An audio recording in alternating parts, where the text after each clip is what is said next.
اهلا بنات، كيف نتوما؟ لاباس عليكم؟ بخير مزيانين؟ صحيحه لاباس الحمد لله. اليوم جيت نشارك معكم واحد الفستان قمه في الروعه، قد ما هو سهل ولكن كيجي شيك بزاف بزاف بزاف في اللبسه. خليكم معايا حتى نهايه الفيديو باش تعرفوا كيفاش غادي نخيطوا هذا الفستان. كما كتشوفوا انا عندي الثوب ديالي متني على اثنان، لان هذا الثوب هذا شاريها غير بالكيلو يعني بالطروفه، فما جانيش ثوب كبير هكذا كيطيح لي الثوب رخيص مره. بغيت نعمل معكم شي دوره في موضوع الثوابات، ما كاين حتى شي مشكل، ونقول لكم كيفاش كنشري ثوابات خليوها لي غير في صندوق الوصف. المهم اول حاجه هنايا غادي نتراسي الظهر، وكذلك غادي ندخل فيه حتى تغييرات الامام باش هكذا غادي نفصل عليه حتى الامام ان شاء الله. المهم دخلت بالكتف ديالي، دخلت ب 8 سنتيم في الرقبه، هودت في الرقبه ديال الامام ب 2 سنتيم، وبالنسبه للكتف هودت ب 3 سنتيم، وغادي نوصل هذا الخط المائل. ودابا غادي نحسب التركيز ديالي. طبعا نقصت منه واحد 2 سنتيم لان الثوب عندي كيتيرا شويه، يعني كيتجبد فيه الاستيك الوغ نقص منه باش يجيني مجموع، ما يجينيش يعني مكشكش بزاف تحت يدي، لان الثوب كيتجبد واخا يجيني مجموع ماشي مشكل. غادي نصير هذا الخط هذا وغادي نعمل عليه نفس العبار ديال الكتف، غادي نحطو عليه باش نهبط الخط ديال التركيز.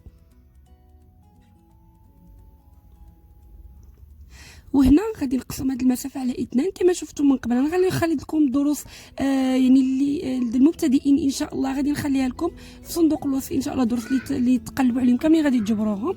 المهم هذه المسافه هذه غادي نقسمها على 2، وغادي نعمل هنايا العبار ديال محيط الصدر ديالي. طريقه اخذ المقاسات وكل شيء غادي تجبروها في صندوق الوصف. وعلى هذا الخط هذا غادي نعمل هذه التقويره بهذه المسطره هذه، وكما يمكن لكم تعملوها غير بيدكم، ولكن من الاحسن بالنسبه للاخوات المبتدئات يحاولوا يعملوا بهذه المسطره باش كتجيكم الدوره ديالكم مقدوده. هنا غادي نعمل طول الخصر ديالي، وغادي نعمل من الاحسن يعني من اغلب الاحيان نعملوا 3 ديال النقط هكذا باش ملي كتصلوا بخط كيجيكم الخط ديالكم متساوي. دائما كنقول لكم هذه النقطه. دابا العبار اللي جبرت عندي محيط الصدر غادي نعمل ناقص 2 ونحطو في محيط الخصر ديالي. بالنسبه لك كنتي مبتدئه اعمل غير ناقص 1 باش هكذا كتحافظ على داك واحد، يقدر يجيك النقص تكون من الاول مثلا ديتي العبار ناقص. فكما كتلاحظوا دابا هذا الامام، دابا هنايا غادي نعمل تغييرات ديال الامام، لان ديجا في الاول رسمت الخلف، وهكذا غادي تشوفوا معايا كيفاش غادي نخرج الخلف الامام من الخلف عفوا. دابا غادي نزيد نكمل الخطوه ديالي. فانا غادي نهود يعني ارتفاع الحوض ديالي.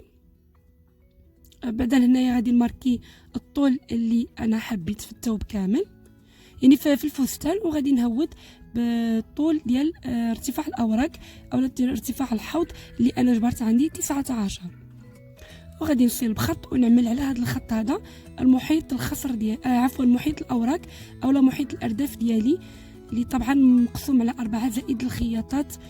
وغادي نعمل هذه النقطه ونصير بخط. فإما يمكن لكم تعملوا بهذه المسطره او يمكن لكم تعملوا بمسطره مستقيمه بهذا الشكل، ولكن هذيك الزاويه هذه ما خصهاش تبقى، خصني نعملها بحال قويص هكذا باش كنحدد يعني كنخفف داك الزاويه اللي عندي، اولا بهذه المسطره بهذا الشكل. دابا غادي نحدد كما قلت لكم الطول ديالي، وغادي نهود بخط مستقيم. هنا هذا هو الطول اللي حددت انا، يعني هذا طريف الثوب اللي شات من التحت ديال الثوب. صافي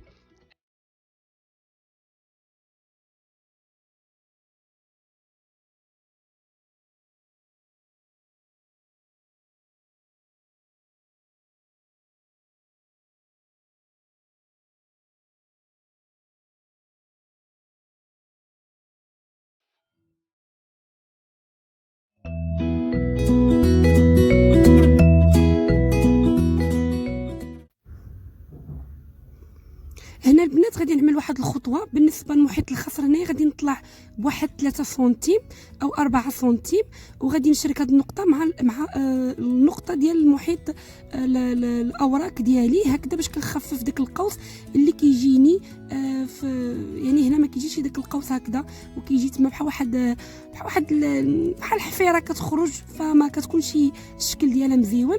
هكذا غادي نقطع دابا غير التراسو ديال الخلف ديالي، هو اللي غادي نقطع دابا غير التغييرات ديال الخلف ديالي بوحديتهم غادي نقطعهم، وعاد غادي نرجع باش نقطع الامام.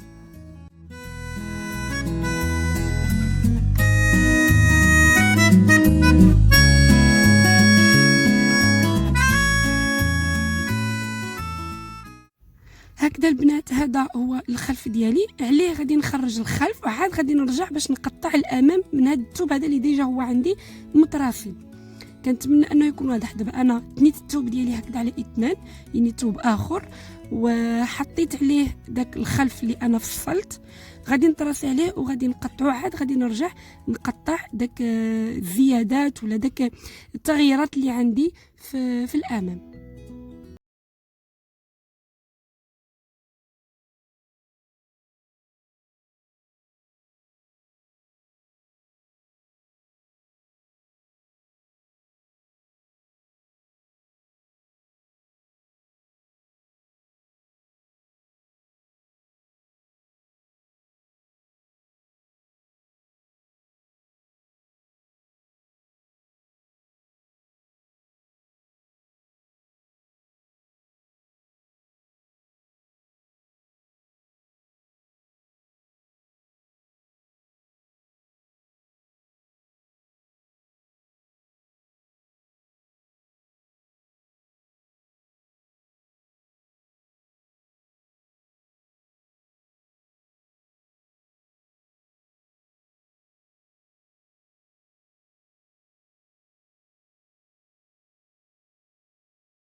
المهم البنات هنا جيت كنرسم لكم باش ما نطولش عليكم فيديو بزاف ومبقى نشرح لكم بزاف. غادي نخلي لكم الفيديو في صندوق الوصف اللي فيه الشرح ديال لكم بالتدقيق كيفاش كنرسموا وكيفاش كيجينا سهل جدا، ولكن كيجي مضبوط على البياسه ديالنا. فصراحه كيجي يكون مزيون وكيتخدم باحترافيه وسهل سهل جدا على المبتدئ. حيت هذه المسافه هذه اللي كنهودو انا حاليا هودت ب 13 باش عملت هذا الخط اللي كتشوفوا مرسوم على الثوب. فهذا اللي هودت ب 13 راه ماشي قاعده، لان كل واحد باش كنهودو. هذا الخط كذلك غادي نقول لكم منين جبتو في الفيديو اللي غادي تشوفوه في صندوق الوصف ان شاء الله خاص بالكم. وصافي ان شاء الله. المهم دابا غادي نعمل الطول ديال الكم ديالي باش هكذا غادي نحدد المحيط الاسوره يعني شحال عندي. فانا عندي مثلا 60 سنتيم ديال الطول للكم، غادي نزيد عليها سنتيم هاد الخياطه طبعا، وغادي نعمل الخط اللي غادي نحدد عليه المحيط ديال الاسوره.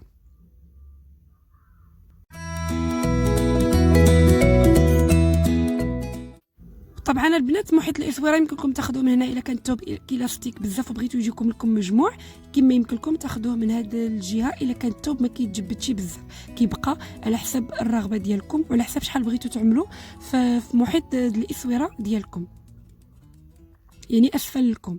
هكذا كنحط هذه المسافه هذه، طبعا كنزيد عليها سنتيم ديال الخياطه وكنصيل بين هاد جوج الخطوط هاد النقط عفوا. هنا واحد النقطه مهمه تقدروا ما تجبروهاش في الكم اخر، هو انني هذه المسافه هذه اللي من هذه النقطه لهذه النقطه كنعبرها ونقسمها على اثنان. هكذا كنحدد هذه النقطه هذه، ومن هذه النقطه كندخل باثنان سنتيم، وهكذا كنصيل بين هاد 3 ديال النقط. يمكن لكم تعملوهم كاملين هكذا بالمسطره، كما يمكن لكم تهبطوهم غير مقوسين بيدكم، كما يمكن لكم تستخدموا هذه المسطره كذلك كتجي اسهل وكتجي التراص ديالها مزيون بهذا الشكل هذا. هذيك النقطه اللي كندخلوا فيها 2 سنتيم، علاش؟ لان هذيك باش كتجيب لنا ديك التحفيره، لان سبحان الله الكم ديالنا طبيعه الانسان ما عندوش الكم هود نيشان، فكتكون عندنا واحد الدخيله هذاك كيجيب لكم منحوت على اليد. دابا كما كتشوفوا كنقسم داك الخط على 3 عفوا على 4، والنقطه اللي في الراس كنصيلها هكذا بالنقطه في الوسط، وكنخرج بسنتيم عفوا سنتيم 1 سنتيم، ومن هنا كذلك عاوتاني كنخرج ب1 سنتيم وكنصيل هاد 3 النقط باش كنحصل على الكم ديالي بهذا الشكل. وكنقطع بالمقاس. دابا يعني الثوب عندي 2 على 4 باش كنخرج جوج الاكمام في نفس الوقت. مني غادي نسالي هكذا بالتقطيع المقطع غادي ندوز باش انني نمشي نعمل معكم الكم المروحه كيفاش كيجي وكيفاش كنفصلوه. صراحه انا نسيت ما فصلتوش في الثوب الاصلي، ماشي ما فصلتوش، نسيت ما صورت لكمش، فانا حاولت انني نهار الثاني اللي كنت غندير خيط فيه الفستان انني نشرحه معكم. كما كتشوفوا الثوب عندي متني على اثنين على واحد، وهنا تنيت على اثنين، دابا غادي نتني على اربعه هكذا. دابا الثوب عندي متني على اربعه ياك. غادي نجي وغادي نحدد غادي نجي عفوا وغادي نتني عاوتاني هكذا، غادي تتنى لي، غادي يرجع لي بهذا الشكل هذا، وغادي نحسب هذه المسافه هذه هي نيت تكون عندي في هذه الجهه، وغادي نطراسي بطباشير ولا بكريون، وغادي نقطع على الشكل يجيني بحال مقوس هكذا شيئا ما بهذا الشكل اللي كتشوفوا باش نحصل على واحد الدائره هكذا. كنحصل على هذه الدائره هذه كما كتشوفوا ياك. دابا غادي نرجع نتني هذه الدائره على اثنان، وغادي نرجع نتنيها على اربعه. علاش؟ غير باش نحدد المنتصف ديال الدائره. غادي نحدد هنا المنتصف ديالها فين جا، وغادي نفتح الثوب ديالي هكذا يبقى على اثنان، وهذه هو المنتصف اللي عندي. من هذا المنتصف غادي نمشي ب7 سنتيم هكذا بالنسبه ندير الكم ديال يعني الطايه العاديه. كنمشي كما قلت لكم كنمشي ب7 سنتيم. دابا ديك 7 سنتيم اللي انا كحفت هنا هي اللي غادي ترجع لي المنتصف، يعني هي اللي غادي نعملها المنتصف ديالي، وغادي نتني بهذا الشكل. غادي نعاود نشرح لكم كما كتشوفوا، يعني المنتصف ديال الدائره ديالي اللي حددت في الاول هو هذا، دخلت ب7 سنتيم كما كتشوفوا، ومن هاد 7 سنتيم غادي يرجع لي هو المنتصف ديالي هكذا. دابا هاد 7 سنتيم غادي نعملها نبقى ماشيه بها دائريه باش نحصل على ديك الدائره ونقطعها وتجيني متساويه هكذا بهذا الشكل.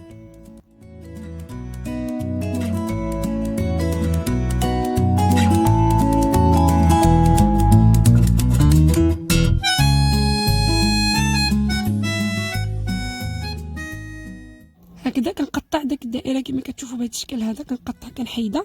هنا كنكون حصلت على الكم ديالي. صراحه كيجي هذا الكم غزال، كيجي مزيون، وكيعطي واحد الجماليه للفستان ولا الحاجه اللي غادي تخدموا فيها هذا الكم.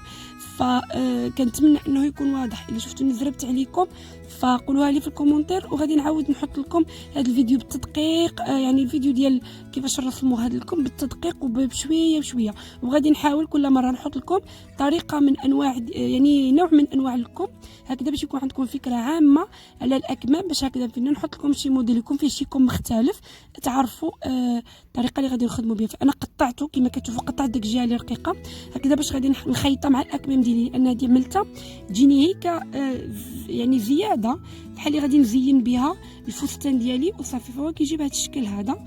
وهاد الدوره هذيك هي الدوره ديال التحريفه ديال الكم ديالي. كنتمنى البنات يكون واضح. حاولت انني نعطيكم بزاف ديال المعطيات في هذا الفيديو هكذا باش توصلوا النتيجه مزيونه في النهايه ان شاء الله.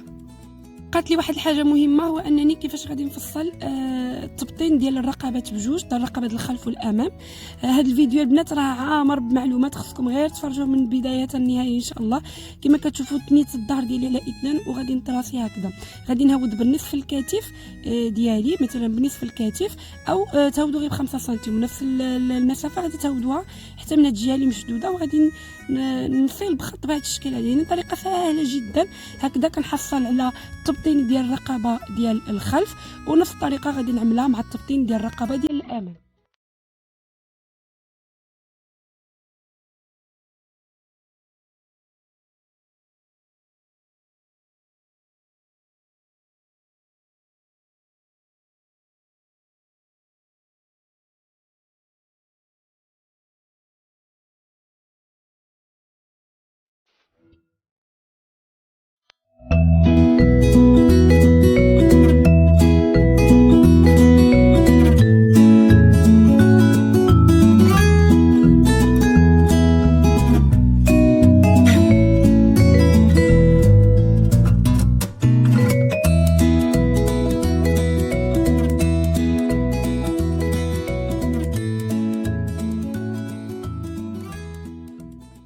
هكذا كنكون حصلت على البطانه ديال الامام وديال الخلف. دابا غادي ندوز باش انني نعمل فينيسيون لهذا الفستان. صراحه غير شوفوا مزيان فغادي تحصلوا على فستان بواحد الدقه في الفينيسيون ان شاء الله.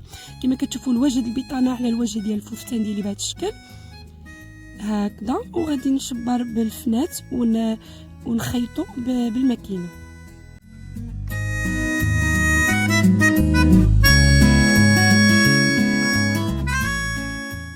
غادي نخيط غير هاد الدوره، الاكتاف ما غاديش نخيطهم، غير هاد الدوره هادي. بنفس الطريقه غادي نعمل عاوتاني الكتف كذلك، غادي نخيط غير الدوره ديال يعني الوجه عند الوجه ديال البطانه مع الوجه ديال الدار، وغادي نخيط غير هاد التقويره ديال الرقبه. يعني الكتفين ما غاديش نشركوا مع بعضياتهم بهذا الشكل، وغادي نرجع لكم.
دابا من بعد ما دوزت عليها بالخياطه غادي نبدا نعمل. سمحوا لي بدا نسحب لي هنايا كيبان واضح في الكاميرا.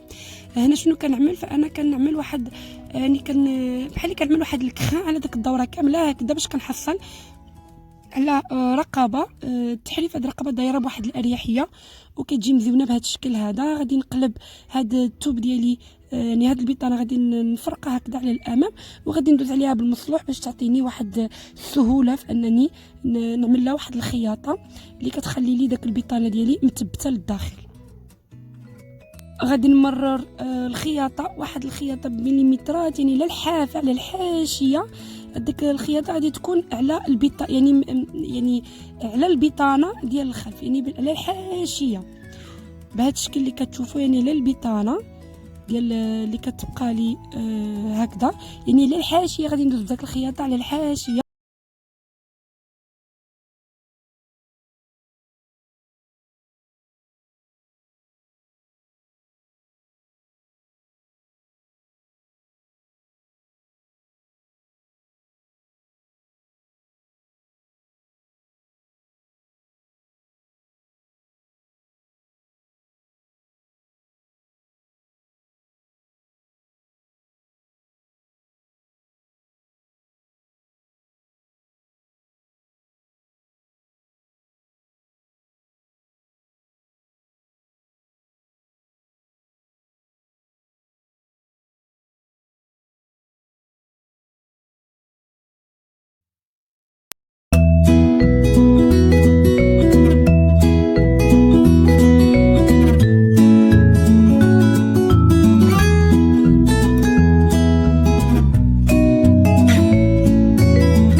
دابا غادي نحط الخلف ديالي هكذا، الوجه يكون عندي، وغادي نحط الوجه ديال الامام على الوجه ديال الخلف،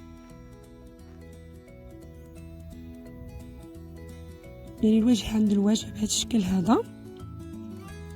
وغادي نعوض الكتفين بهذه الطريقه هذه، وغادي نطلع داك البطانه اللي عندي في الرقبه ديال الخلف، يعني اللي عندي ملصقه في الخلف، غادي نطلعها بهذا الشكل هذا من الفوق، وغادي نرجعها على داك للامام ديالي بهذا الشكل. غادي نوضح لكم اكثر. كما كتشوفوا الكتف ديالي محطوط هكذا الامام، يعني الجزء الامامي هو محطوط. غادي نرد عليه يعني داك البطانه ديال الخلف، وغادي نشبر بلي زيبانغل وغادي نمشي نخيطها. يعني غادي تخيط لي الكل مع بعضياته هكذا. الطريقه هذه كتضمن لي انه تجيني الفينيسيون مزيونه وما كتبانليش الخياطه ديال الكتفين من الداخل. يعني واخا كتقلب لك يعني واخا تقلب البياسه ما كتبانلكش الخياطه ديال الكتفين. يعني الخياطه ديال الكتفين كتجي مخفيه هكذا. غادي نقلب من بعد ما خيطته بهذا الشكل. كما غادي تلاحظوا فهو كيجي مفيني صراحه، كيجي مفيني غزال. الفينيسيون ديالو كتجي هائله، وفي نفس الوقت كيجي يعني كيعطي واحد المنظر جميل بالنسبه للتحريفه ديال الرقبه او دوران الرقبه. غادي المصلوح دائما بجميع الاحوال كنحاول نعمل المصلوح ديالي هكذا باش كنضمن انه يجيني فينيسيون مزيون وصافي. هكذا كيجيني كما كتلاحظوا، فهو كيجي مفيني حتى من الداخل. شوفوا من الداخل ما كتبانش الخياطه لا من الخارج ولا من الداخل هكذا. صافي هنا يمكن لكم تعملوا تلصقوه يا اما بالابره والخيط، اما تلصقوه بهذا الفيزلين دوبل فاس هذا اللي كيلصق بحال اللصق فكنلصقوه. فانا ما يمكن لكم تعملوا هذا غير هو مع المده، يعني مع التصبينه يمكن يطير. خصكم عاوتاني تعاودوا تعملوا له المصلوح باش يرجع يلصق. وصافي دابا غادي نلصق يعني الاكمام ديالي وداك الاكمام ديال المروحه والاكمام العاديين ديالي غادي نلصقهم مع الكتفين بهذا الشكل. غادي نحط اول حاجه داك الاكمام ديال المروحه. بعد هنا غادي نحدد المنتصف ديال الكم ديالي،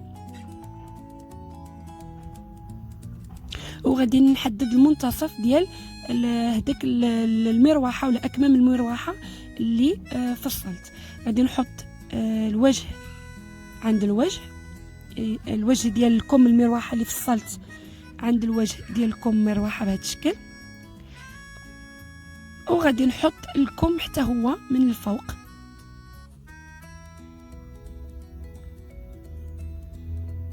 عاوتاني المنتصف اللي حددت غادي نحطو على المنتصف ديال داك الكم المروحه بهذا الشكل هذا.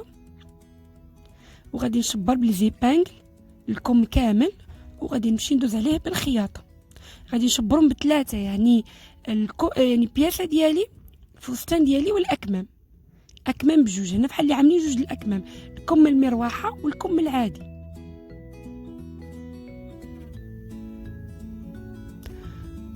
وغادي نمر عليه بالخياطه كاملا. بنفس الطريقه غادي نعملها بالنسبه للكم الثاني.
دابا هنا كنحصل على هذا الشكل بعد ما كنخيط داك الاكمام بجوج. صراحه راه كيعطي واحد المنظر غادي تشوفوا في نهايه ديال الفيديو ان شاء الله. دابا شنو بقى لي انني نخيط لي كوتي، يعني الجوانب.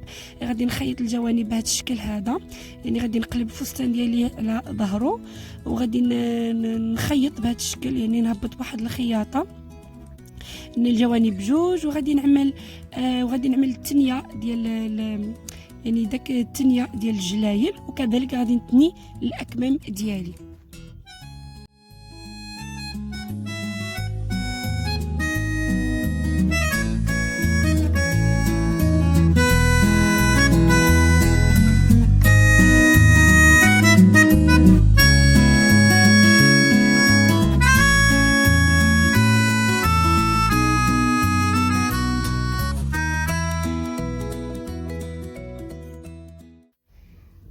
هنا كما كتلاحظوا البنات انا عملت التنيه ديال الجلايل، يعني تنيت داك 2 سنتيم ديالي، وهنا تنيت 1 سنتيم لان تنيت غير سنتيم ما كتعجبنيش التحريفه. التنيه ديالكم تجي واسعه بزاف خصوصا في هذا الموديل لانني غادي نعمل عليه هاد يعني هذا بحال هذا الجلد كيجي مخدوم هكذا الجلد، فكيعطي واحد المنظر. غادي ندور هكذا على الاكمام بجوج كما كتشوفوا بهذا الشكل هذا خيطتهم، وغادي نعمل واحد السميطه بداك التوبليشات اللي عملت واحد السميطه بهذا الشكل. عملت لها يعني هاد المسمرات هادو اللي كيجيو كيشبروا كيكونوا في السيكان، فكيتباعوا هادشي كامل عند مول اللي كيبيع اللوازم ديال لوازم الخياطه. المهم هذه هي السميطه ديالي. فانا هنايا ما رديت لا شي بال باللي راها يعني عوجه من واحد الجهه، غادي نصاوبها في الفيديوهات ما غادي تشوفوا معايا. فالسميطه ديالي كتجي بهذا الشكل. بغيت نوريكم لي ديتاي ديال الفستان. عاد نوريكم الفستان ككل كيفاش جا. هنا كما كتلاحظوا يمكن لكم تزيدوا تثبتوا بالخيط يعني تزيروه باش ما يبقاش يضر لكم داك النصف دائره يبقاش يضر لكم. فالسميطه ديالي كتجي على هذا الشكل. تقدر هاد السميطه ما تجبرش شي واحد اخر عنده بحالك لان كتكون شي حاجه مخيطه بيدك فكتكون استثنائيه. هكذا في اليدين كيجيني هذا الشكل هذا.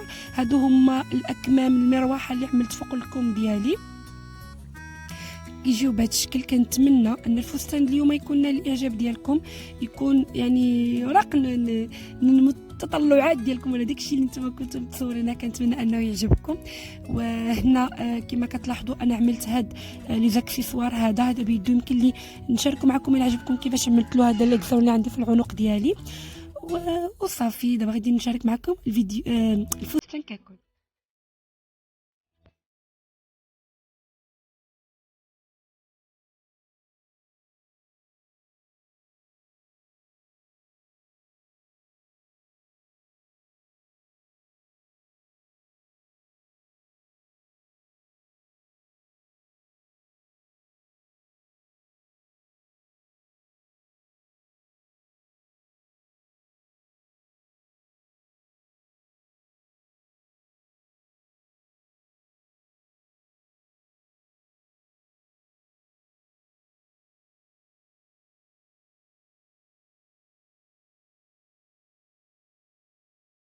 المهم البنات هنا كنكون وصلنا لنهايه الفيديو. كنتمنى الفيديو نتوما يكون نال الاعجاب ديالكم.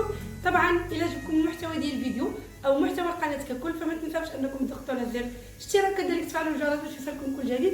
وما تنسونيش من لايك. دابا الا كنتي باقي ما عملتيش لايك هو دابا عمل لايك هكذا كتشجعوني وكتزيدوا تعطيوني بزاف باش انني نشارك معكم الحاجه اللي كتخليني الصراحه كنبقى بعض الاحيان والله حتى كنفشل لان كنجبر ما كايناش التفاعل مره ومتفاعل ما كاينش مره ولدرجه انه حتى لايك ما كنجبرهاش كاينه. الا ما كانش كيعجبكم المحتوى ديال الفيديو ولا محتوى القناه فعملوا لي حتى ديزلايك هكذا باش نعرف انه الفيديو ما نالش الاعجاب ديالكم او لا. رحمه بي يمكنكم تخليوا لي غير كومونتير وتقولوا لي شنو ما عجبكمش الفيديو او لا شنو عجبكم. غادي نخلي لكم الانستغرام ولا الصفحه ديال الفيسبوك ديالي نخليها لكم في صندوق الوصف ان شاء الله. سمحوا لي على الصداع ديال الفيديو ديالي كاملين كيجي فيهم الصداع ديال ولادي. سمحوا لي على الصداع. قلت لكم الا بغيتوا تدخلوا تنضافوا عندي فمرحبا بكم في صفحتي في الفيسبوك محبي الخياطه والاستفسار مع فاطمه، او يمكنكم تدخلوا الانستغرام ديالي فاطمه ام ريتاج كذلك. مرحبا بكم حتى في القناه هكذا غادي تجبروهم في صندوق الوصف. وطبعا ما تنساونيش البنات من البارطاج مع الاحباب والاصدقاء ديالكم هكذا باش كتعم الفائده. تبقاو على خير الى فيديو اخر ان شاء الله. السلام عليكم.